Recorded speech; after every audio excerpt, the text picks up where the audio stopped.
Əbu Dabidə baş tutan görüş təşəbbüs yox, Vaşinqtonda razılaşdırılmış sülh çərçivəsinin icrası idi. Qərb mediası bunu açıq yazır. Proses geri dönməz mərhələyə keçib. Bu sözləri mühacir jurnalist Əlbəy Həsənli, Azərbaycan prezidenti İlham Əliyev və Ermənistan baş naziri Nikol Paşinyanın Əbu Dabidə baş tutan görüşü haqda yazıb. Əsas mesaj budur. Qarabağ artıq gündəmdə deyil.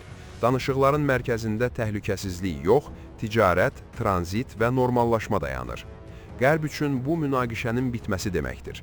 Bu proses Rusiyanı kənarda qoyur. İranın manevr imkanlarını daraldır, revanşist dairələri zəiflədir.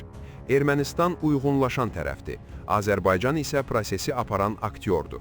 Qazanan Bakı və regional inteqrasiyadır. İtirənlər isə sülh üzərindən yox, müharibə üzərindən siyasət quranlardır.